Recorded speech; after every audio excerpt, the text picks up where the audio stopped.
Sylvain Lebellec est installé depuis 7 ans à Tahiti, dont 6 à Mahina. Ce charpentier avait déjà voté en 2017 et comptait bien à nouveau accomplir son devoir de citoyen en 2022. Sauf que, surprise, lors du premier tour de la présidentielle, il n'apparaissait plus sur les listes.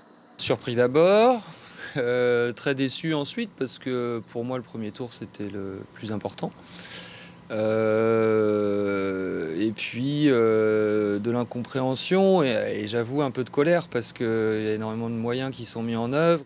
Sylvain fait donc partie des 8 742 personnes radiées des listes électorales polynésiennes depuis un an. Si la radiation est injustifiée, les électeurs ont la possibilité de faire appel au tribunal via leur commune.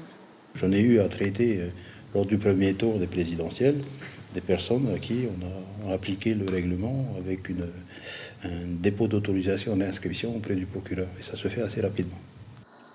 Pas si rapide pour Sylvain, qu'on avait envoyé à Faa'a le jour du vote, son ancienne commune de résidence. Finalement, après 10 jours de démarches administratives, il est enfin soulagé.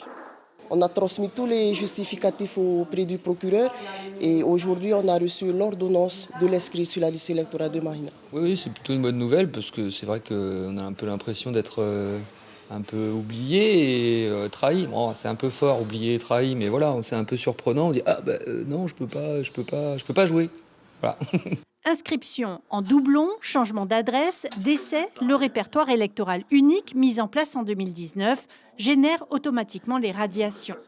7,9% des inscrits sur le territoire national, 4,3% en Polynésie. Rien d'alarmant pour le directeur de l'ISPF, même si quelques couacs peuvent subsister. Par exemple, la personne qui était inscrite sur une liste, ce n'était pas le même prénom que sur sa carte d'identité, ou en tout cas de la façon dont elle était inscrite au répertoire des personnes.